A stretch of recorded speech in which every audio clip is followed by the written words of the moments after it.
What's up, everyone? Welcome to another District Gooner Pod. It's your two favorite DC Gooners. Steven, say hi to the people, dude. Howdy. We hitting you on a Wednesday. Happy hump day. Probably get this on a Thursday. It's a big night here in the U.S. We got game 3 of the finals, and then we also have U.S.-Mexico, or not U.S.-Mexico, U.S.-Brazil coming here, and I think it comes out in like 30 minutes or so.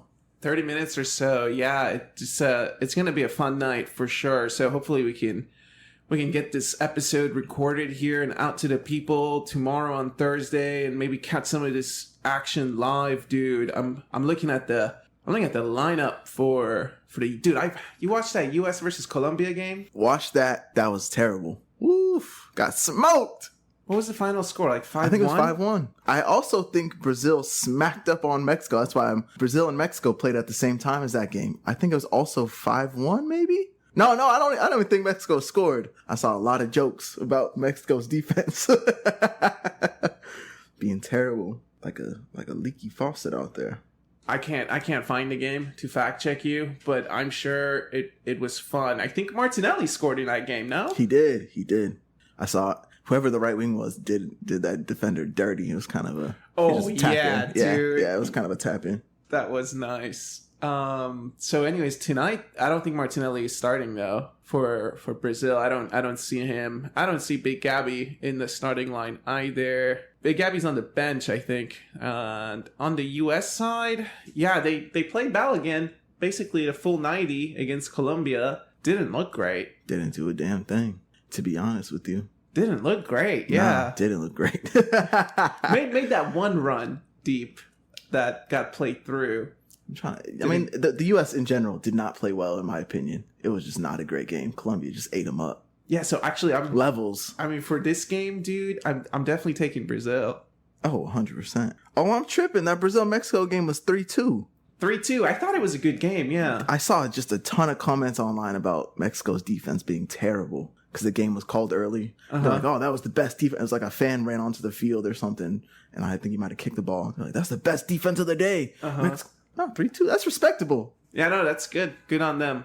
But anyways, man, that's probably the U.S. game was the only international game I watched. I'll try to hopefully catch this one, like I said. So, do you have a score prediction for it? Oof. U.S. in the mud. I'll go 4-1. That sounds about right, dude. Matty Turner in goal. Maybe Pulisic can pull something out the bag. I mean, Vinicius scores tonight. Oh, 100%. You know he's going to play to the crowd, baby. That's easy. That's easy, dude. So, all right, man. That's great. Should we talk some Arsenal stuff? A lot has been actually happening. At first, we were putting together the doc and wasn't totally sure what to talk about, but the news broke that Šeško has made a decision to extend his contract with RB Leipzig and stay home. And I gotta be honest with you, dude, like, I want to say 12 to 24 hours before that news, I started to see these links come out about Arsenal and Solanke. And I thought, that's weird. Like, we've been waiting for this guy's decision, and suddenly these links are popping up. And the next morning, I saw the news.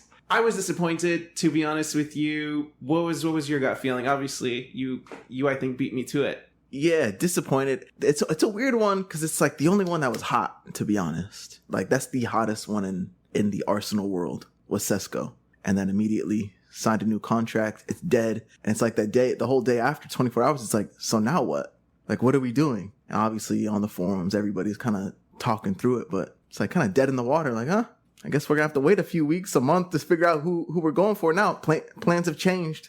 Interesting. I think a month sounds about right, dude. As far as timings and expectations of a new signing, I definitely feel like the attention now is just fully turned to exits, trying to secure some of those deals. And for this one, I'll tell you what, at least this was the only pod that didn't get ahead of its skis when we saw those links come out, right? I want to say it's the only pod that said, this guy's kind of trash, actually. Like, if you put the comps aside, like, all the best to him. But hey, in front of goal, maybe we're just betting a lot on potential and didn't feel didn't feel too bothered by it at the end of the day. It's so crazy because KP was trying to walk it back a little bit. He did make that statement in Champions League, like, yeah, this guy's trash. Oh, we're interested. And he's trying to walk it back. And now with his chest, yeah, he is trash. You don't need this fool. It's just the market we have, dude. Honestly, I see the story come out, and I'm thinking about it economically, right? It's like this guy had a release clause of 65 million. We were willing to bet around 55, 10 under. That feels like a good bit for a 21-year-old who's just starting to find his feet in first team football, and there's a lot of potential that you're gambling on.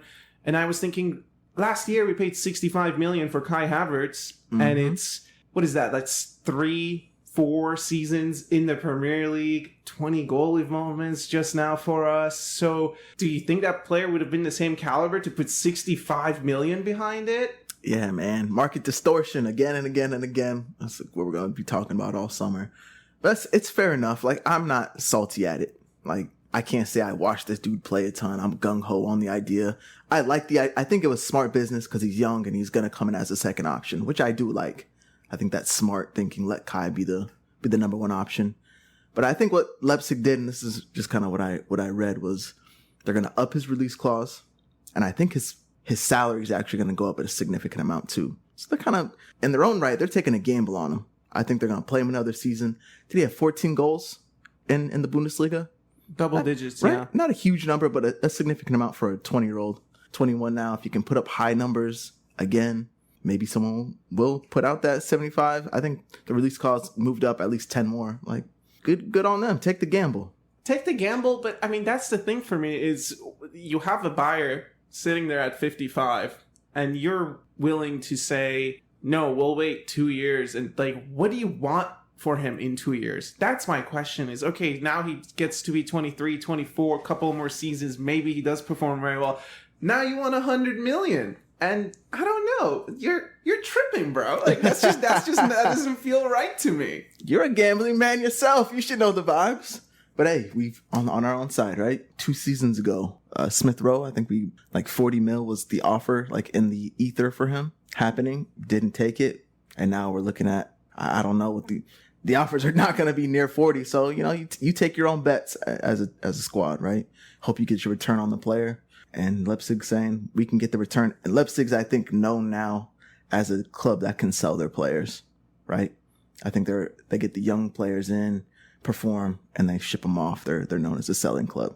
Okay. No, I mean, I think that's well put. And I will just say, though, however, again, I feel like the only pod that said, I hate being used just to someone else gets better terms, And it's felt like that this time. Last couple of transfer windows, I guess it's what you can expect when you're a big club, dude. People are going to try to use your name like that. It always seems like us, to be honest, and maybe when we're going to have a few posts and I think people are referring to it, but KP here did call it out. Like, hey, it seems like this is happening very fast. Our name's being thrown out there. Numbers are being thrown out there. Like, do you think this is just a contract negotiation that they're using?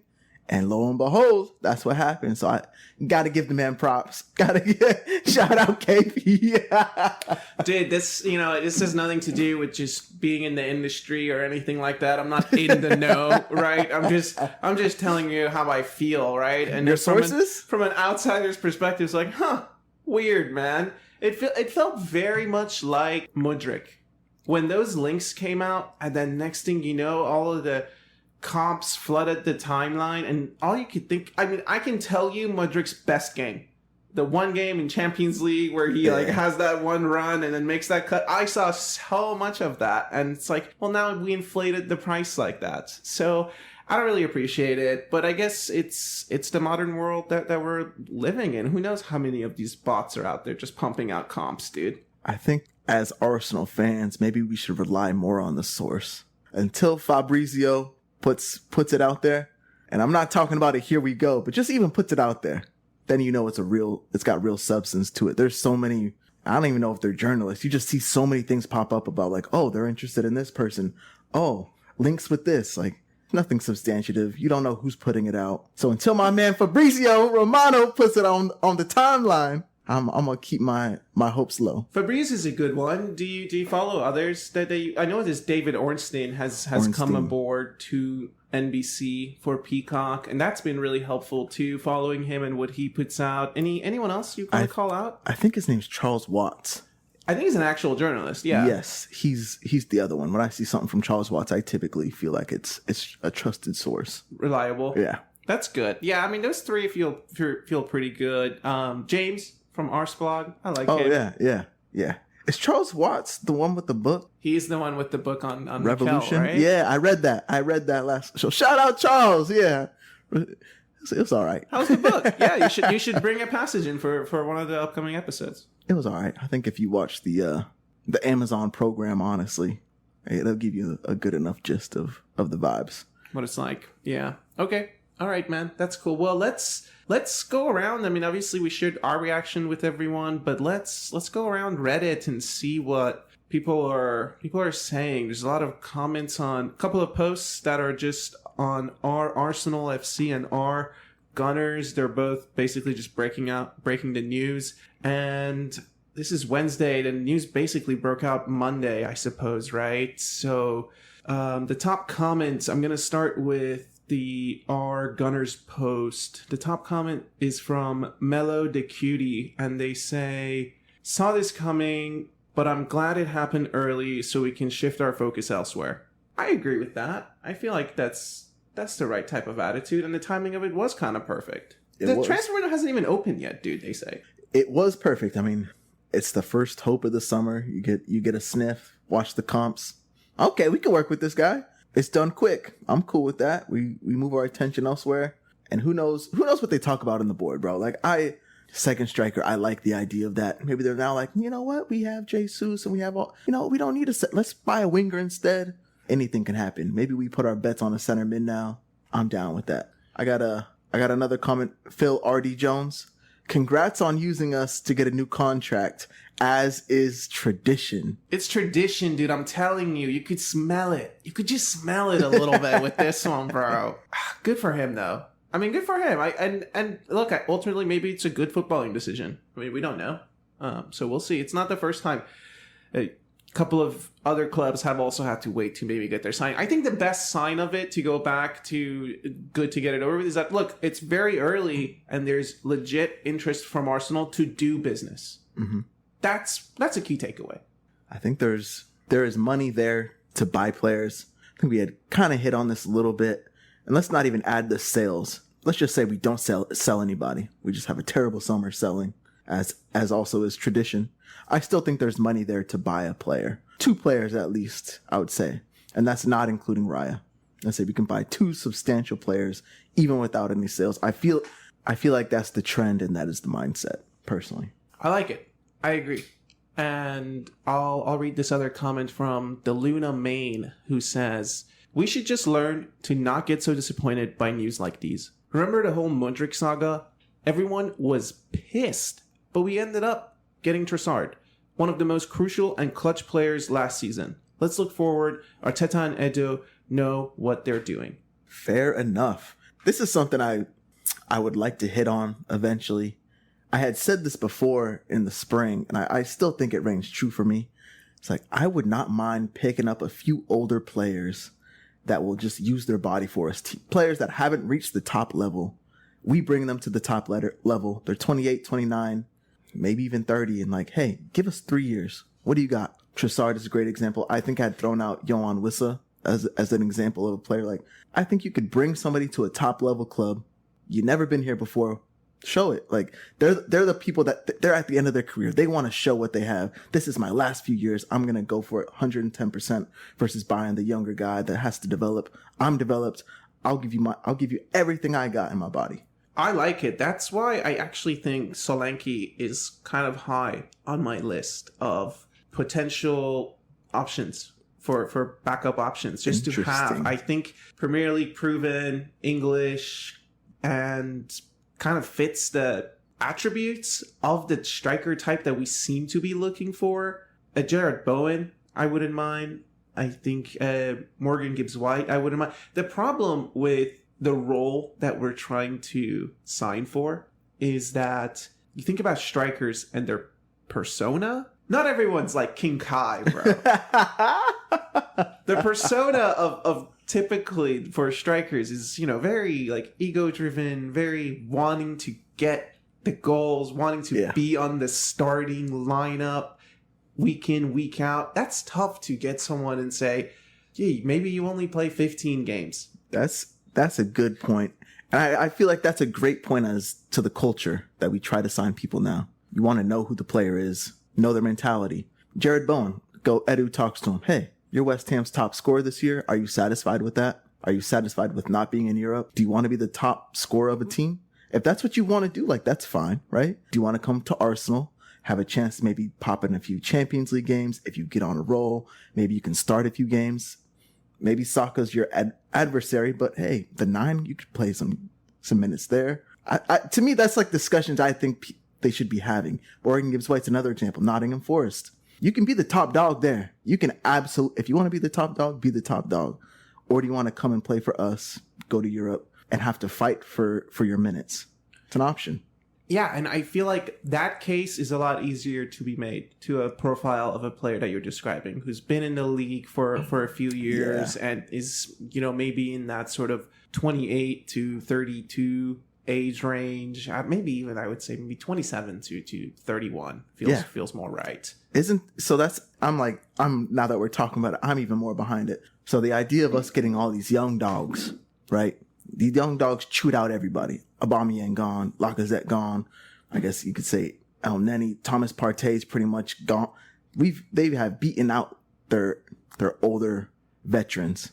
Now, are you going to get more even younger people, some puppies no, why don't you bring in some more bring in the old dogs, right? To be like, no, I'm going to bite back. Like, I've been here before. Like, I'm about this.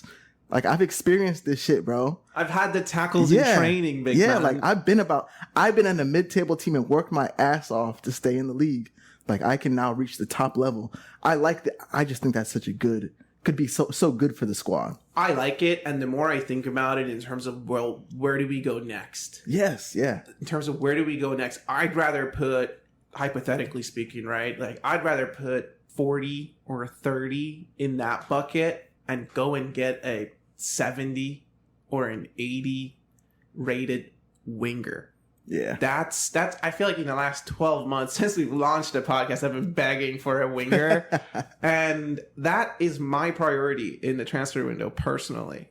Yeah. Now, I think this is a fair thing to say. You know what you're getting typically in that commodity, Trossard. It's like, oh, we know what we're getting. And he even exceeded those expectations. So that's exhibit A right there. He exceeded the expectations, but we knew what we were getting, and he's done a great job. I think if you buy and I don't know, we're just throwing out Bowen's name, a player like that, it's like, you know what you're getting. You're getting a great player. You're getting a good player, but maybe you can excel in our system. Who knows? Who knows? And I mean, there's a few other players we've been linked with. I wanna keep going down the dock here, and you have a post from. You're saying not a free transfer. Why not a free transfer? Who are you thinking about for free in the transfer market? So we're talking about, we didn't have a lot of material. Oh, what could we talk about? So I was like, let's see the free transfers, because I'd seen Tosin from Fulham. I think Chelsea signed him on a free. Like, that's a pretty good player to get on a free. So who's available for free? And I'm kind of going through. Wilfred Ndidi from Leicester. Contract is up. They're jumping back into the Prem. It's like, why? That seems like a good fit for our team, no? Get a 6, can put up Rice at the 8. Like, that's a good swap you can make in the summertime on a free transfer. So why not a free? Like, what do you think about a Wilfred Ndidi? Dude, I think that's a really nice shout. I'm looking at the link that you sent in here. So this is from Football 365, and they've ranked basically 10 or so players that are available. Actually, much more than 10, 20. And yeah, number 7 or 8 is Ndidi. And I mean, I think I like the player. I've seen him in the Premier League. I know kind of what to expect. I think there was one season in particular where felt like it was a breakout season for him, but then the one after he couldn't follow it up. So his consistency is a bit of a worry. I haven't really been following him in the Championship to be able to know. But just based on attributes, I do feel like it would be a nice player to pick up on a free to just add to the squad 100%, dude. There's also Rafael Varane on here. Yeah, Rafa Varane. And I totally understand he's injury prone and everything, but dog, maybe you only got to play 10, 15 games for us. His wages may be astronomical, but like, it's a good shout to me. Like, Tosin that's a great shout. Like, hey, you can be our backup center back. Back to our conversation that we just had. You played for Fulham. Do you want to make the step up? We can't guarantee you the minutes you were playing, but we can guarantee you'll be playing on one of the best teams in the world. What do you say? Absolutely. I mean, dude, this list is actually kind of wild, dude. I think Kalichi Iheanacho is on here. I wouldn't mind that to have on the bench, dude. Memphis Depay is on this list. Memphis. He's 30 now too. Interesting. It's the I think a lot of these things on the free agent side, I feel like a lot of it does really come down to money and expectations of the player too. Like I see Rabiot on here, but I feel like I've heard so many terrible stories about him and how much money he just wants. Yeah, Rabiot, I think he's too much of a problem talking about culture. Not a good fit. Depay is interesting. I know you're a big Depay guy, and you were talking about like 2 years ago before even on the pod, like, this is someone I'd like to pick up. To me, you take a punt on someone like that. He's not going to be, I don't think he'll be an out and out starter ever, but talking about relieving Saka for minutes, relieving Martinelli for minutes, relieving Havertz and he's a good sub. You put him in, he got a cracker of a foot. He can give you a long range goal, attacking option. I think that's a good someone to take a punt on. Someone that's already been picked up is Daichi Kamada. He played for Lazio. Know the name. He played in the Bundesliga. Good player. I think he's going to Newcastle. Wow, on really? To me, it's just good business. I'm just surprised we're not as many links as you see with Arsenal. Never to free agents. Yeah, never to free agents. I mean, Yusuf Yazici from Lille. I feel like I know him from FIFA. Name. Another striker type player. Honestly, dude, Ryan Sessegnon is on here. Former Spurs player. I don't know if he's up to the caliber, but I think whenever I've seen him, he's been one player that's kind of stood out during games. Yeah, Che Adams is on here on a free from Southampton. Not great, but when you ask yourself, so we got Eddie Nketiah as our second striker. He didn't play one game for the last 6 months of the season. Like, why not? Why not? No, I agree with you. Have you seen the links to a player out in Italy named Xerxes? I have not. Someone who plays for Bologna, the club that Tommy is from. I have not seen that. I saw those links and they're saying AC Milan. Again, it's like they're saying AC Milan is willing to pay $35 million for this player, but he's also linked to Arsenal. So it's like, is he really? Is he actually? Yeah. I don't know. What do you think about Solanke? I know I mentioned him briefly. I think that's an interesting one. Bournemouth. I looked up his age while we were talking. He's 26. I wonder what their price would be, to be honest. I heard there is a release clause in his contract that if a top team comes in with a 65 million bid, it triggers. But that's also one of those things where it's like, oh, is that really in his contract or is that what the club wants? So they've kind of like put it out there. 65 seems steep to me. I just go back to 65 for Kai Havertz. But Solanke, could he play the same type? Yeah, it just seems steep to me. I don't know. Can't say I've watched a ton of him. I know he had a good season. He was bagging goals. Yeah, like 13 with Bournemouth, dude. Yeah, he was bagging goals. So fair play to him. He's one of those dudes that was like a prodigy. No, I don't want to call him a prodigy. That's probably too much. But he's a promising player. I think he was at Chelsea, one of these young guys like, hey, out in the England ether, playing for the under 20, just a big name. Hasn't really lived up to the hype, I don't think. Now he's at Bournemouth, bagging goals. 65 steep to me still. That's just steep. Don't compare him to King Kai, dude. I don't think so. 65 Solanke doesn't rhyme well for me. And 65 million, Kai Havertz was a starter. We brought him in left 8. He was starting the season, right? Yeah. Didn't matter. Slanky's not coming in 65 to be the backup to Kai. That's not the situation. I think that's fair. I also just feel like, dude, even for a price tag like as 65 or even a 55 that we were willing to pay for Šeško, I mean, you could already feel some of the fan base was riding on this guy to come in and be the one who wins us the league, right? So I think it can just, I think, what did Ron say on one of the episodes? He said he doesn't sensualize it? What does he say? Something like that. Sensationalize? Yes, thank you. Sensationalize. Sometimes I do it. I fall into that trap. Hey, that's being an Arsenal fan though, bro.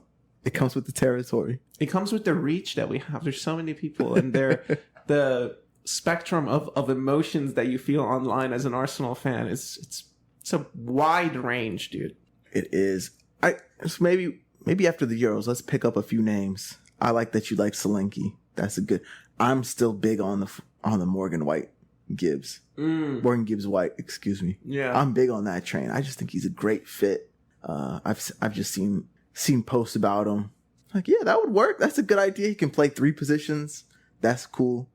Yeah, I guess while there's really no news out there and it's just going to be the Euros and the Copa, maybe we can find a few players we can throw out there. Yeah, and I mean, hopefully the listeners can also let us know. You can always write into the show. You know the drill. And we'll shout it out on the pod. Let's move on to the next topic, which I think the news actually broke today.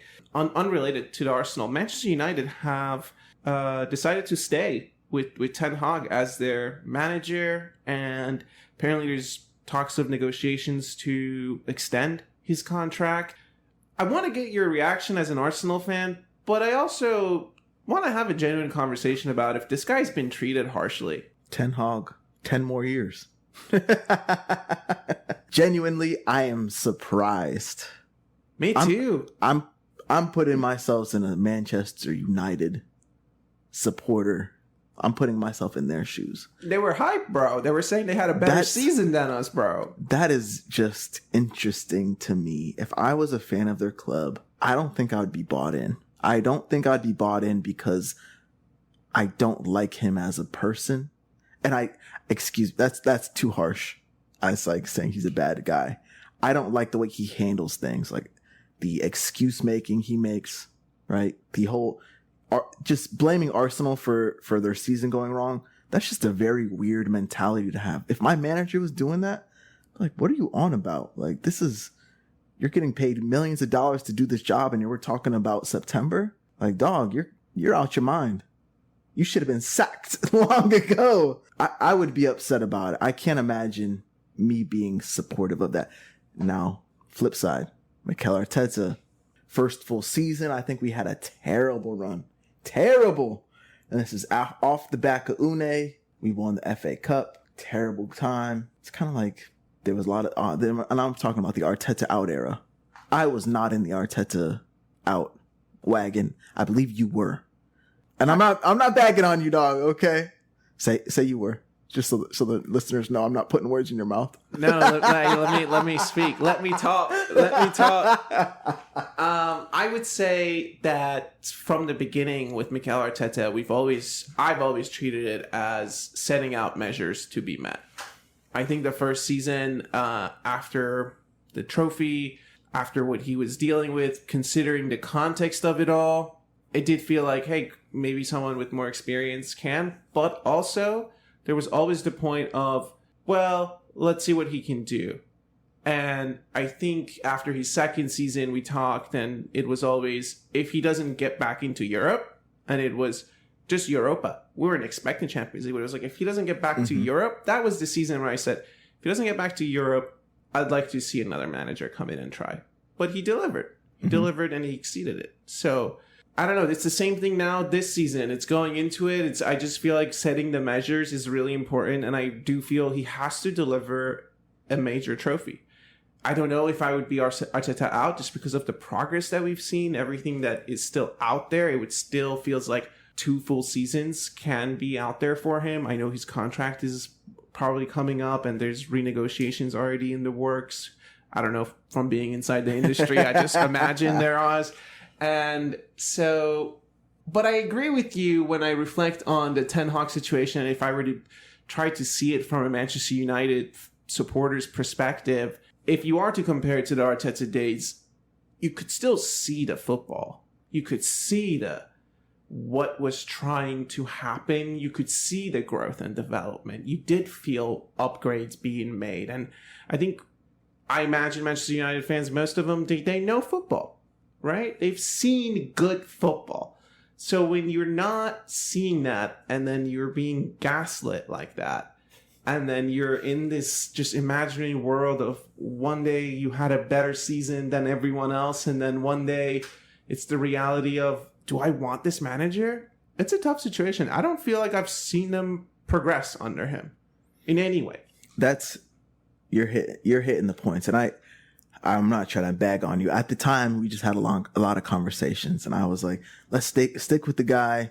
I don't know what he can do. I don't think our team is great. We have a lot of just bad actors on the team, just not good players. He's doing okay. Let's just too much change could be turmoil, which Manchester United is already in turmoil because they change managers like crazy. To what you just said, last season, I'm talking about 22-23, United was in third place. They finished third on 75 points. This season, they finished 8th on 60 points. So you're a fan of United. You had 75 points, third place, Champions League. All right. Now you're 8th place, 60 points, but an FA Cup. Is that progress?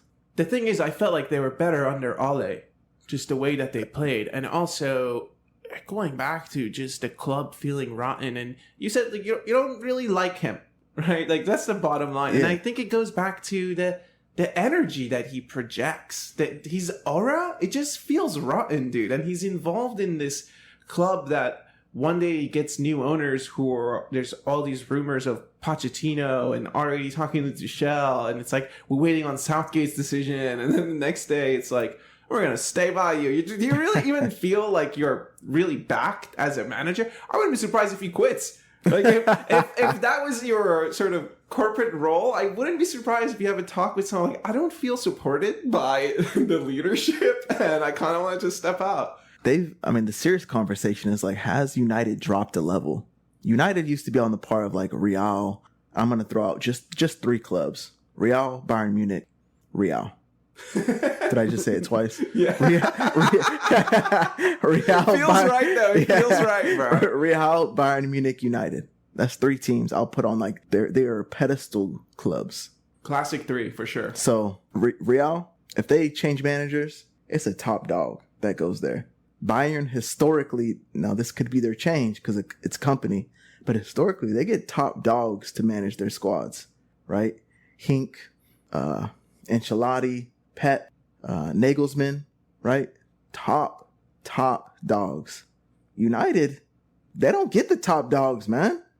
I want to say their last top dog was probably Mourinho, who they rushed out of town. Who is also a very particular manager type. Yes, because they're going to play a certain type of ball. They didn't like it. Van Gaal, Mourinho, Ole, Ten Hag. It's kind of like, this is downward trajectory. I would not put them on the pedestal anymore. Who wants to go manage? Nobody wants to manage them. Why do you stick with Ten Hag? Do you think you're getting a top dog to come? No, you're not. That's the reality of it.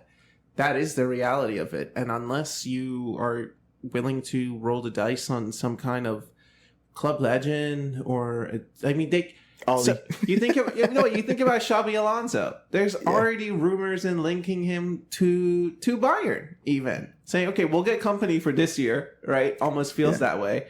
Give him the full season, see how he does with a better team than Burnley. Is he really made to be this type of caliber of coach or not? And then we already have Xabi Alonso lined up, right? Xabi Alonso isn't linked with United, bro. That is fair enough. And I saw this is a clip from Rio Ferdinand. And he's like, if United offered the job to Arteta, he is snatching it up. That's crazy talk. That's click chasing, bro. And we're talking, just a hypothetical. If United offered Arteta the job, he would be snatching it up. And it makes me, I totally understand the aura of clubs. Barcelona, we had those links with Barcelona. Like that's almost to me like a pedestal type of club, right? Arteta, like I'm sure he had some pull there. I'd be worried about Barcelona. I would down the line. United, I'm just not worried about that. No. Like you guys have not been on top for a long time. and you've been moving the wrong way. I would also say this is one of the problems with our club, is that there's too many talking heads who are former players of Manchester United. Real G's move in silence. Yes, sir. And they are not lasagna. Doesn't feel that way. All right, this is not a Manchester United pod. Obviously, if you could feel that, I hope you felt it. Switching gears really quickly to the women of Arsenal. I know they had a new signing and an extension. And more importantly, they just announced their first ever tour to the United States. Vamos! They will be in DC, actually, for both their matches. And it's pretty exciting. One will be against the Spirit. I think the other one's against Chelsea, I want to say. And they're spending their camp at George Mason University. If you know, you know. Shout out to GM. You. And it's exciting. Definitely going to try to go to a game, I think, dude. I think we'll go. We're going to try to go, but it's at Audi Field. So Audi Field, if you haven't heard about it, great soccer venue. I'm comparing it to if you actually wanted to go to like the NFL stadium, which is out in Maryland. Not great. Don't want to go there. Audi Field, that's a football stadium. It is, dude. I think it seats like a little shy of 40. I think it's like around that. Yeah, I want to say like 30 is probably right. Sounds yeah, something in that range. I think 40 is too much. You're right. But it's nice. It's a very nice stadium, and the vibes are right. The fans are into it, and especially I think the Spirit fans are very loud. Yeah, I've been to one Spirit game. It was hype. It was a good time. Yeah, we gotta get some tickets, man. I'm down to go.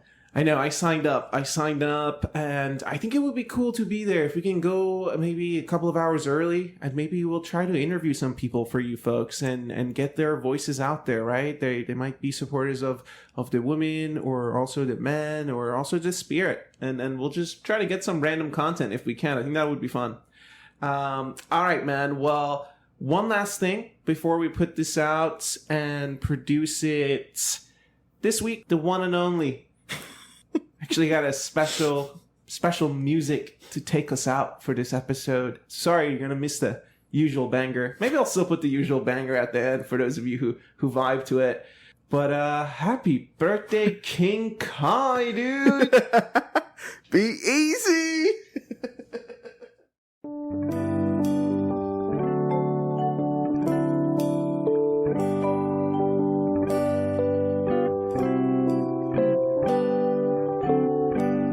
Zum Geburtstag viel Glück, zum Geburtstag viel Glück, zum Geburtstag alles Gute, zum Geburtstag viel Glück, zum Geburtstag viel Glück, zum Geburtstag viel